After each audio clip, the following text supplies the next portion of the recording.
right, today we're going to look at evaluating functions from graphs, tables, and situationally. All right, so I'm given this graph here, and let's start with this first one. I want to find when f of -4. So all this is saying is when x is -4. So I'm going to go look where on my graph we go to -4. Okay, then I'm going to go up and find where my line crosses there. Well, it's up at the value of 2. Now remember, when we're finding these, they're points on our graph.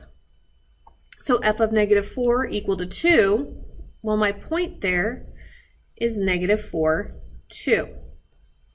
Okay, let's look at the next, f of 0.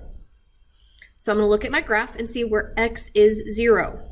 Now on this graph, notice I've actually got two places where it looks like, so we get f of 0 is equal to 0, and f of 0 is equal to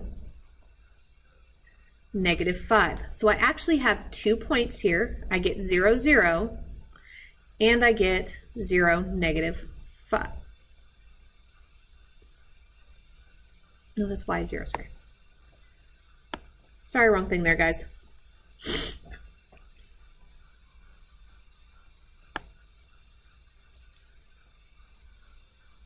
Okay, so looking at this one when x is 0. So f of 0 is 0, because it's right there at the center. So my point is 0, 0. All right, we're going to look at f of 2. So this means I'm going to go 2 to the right and find where my line crosses there. So we get -2. So our point there, when x is 2, my y is -2. So what about finding x when f of x is 4? So we're going to look at where the y value is 4, which means I have to go up to 4, and go over. And so my x value there, I had to go left 2 to get to the line, so it's -2. So the point is -2, 4.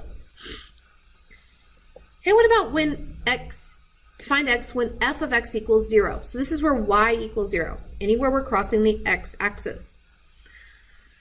So we already know right here, right? We cross the line there. So we know x is 0. But also, look here, doesn't my line cross again there at -5? So I actually have 2 points here where the y value is 0. Okay, I've got 0, 0, and I've got 0, -5.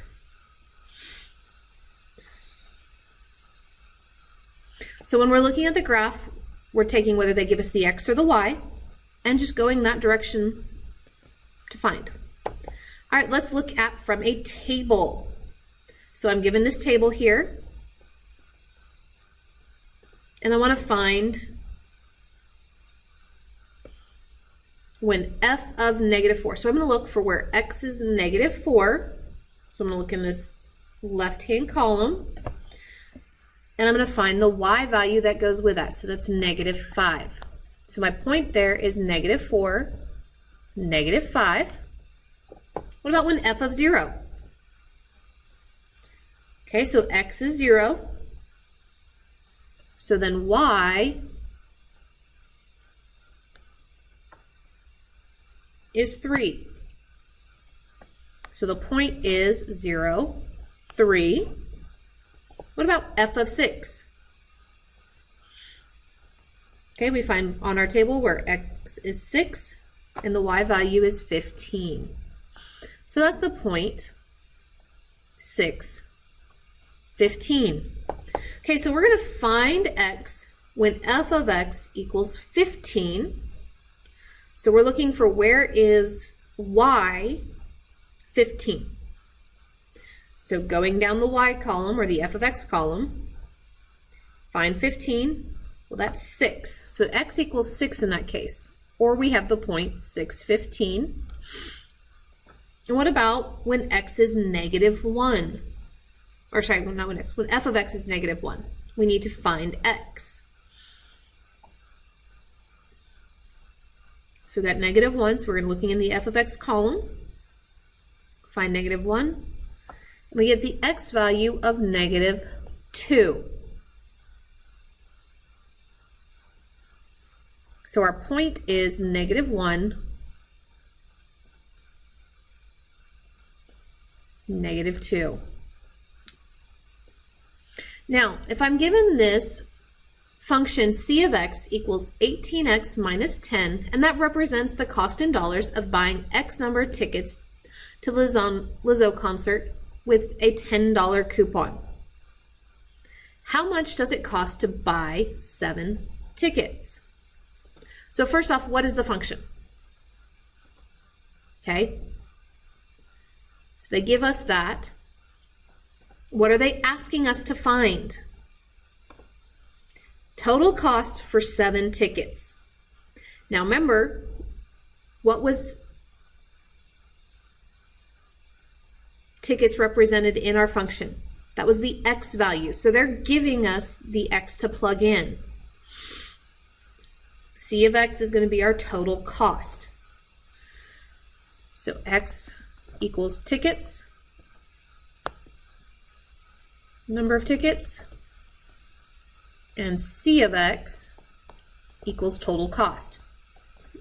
So what are we given? Okay, we're given that 7 tickets. We're buying 7 tickets.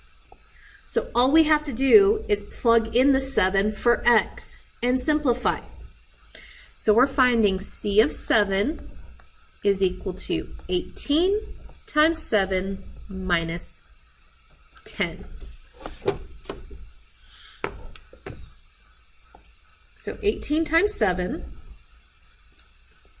is equal to 126 minus 10, which is 116. So we are going to spend $116 to buy 7 tickets.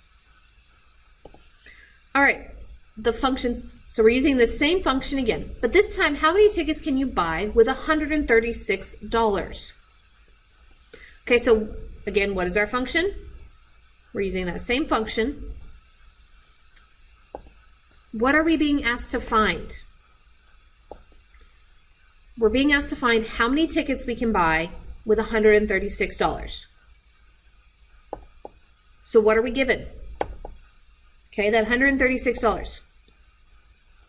Now, is that my C of x or is that my 8x?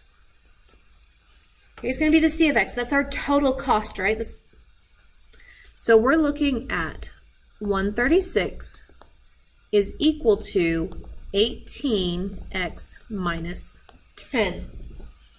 So we're going to do 136. Now, I'm going to solve this just like I would solve any two-step equation. Add 10 to both sides. I get 146 when I add 10, equal to 18x. Divide by 18. And that gives me 8.1 repeating is equal to x. Now, we did get a fractional answer here. So what is the most logical number of tickets we can buy? Can I buy half a ticket? No. So how many tickets can we buy for $136? Okay, we can buy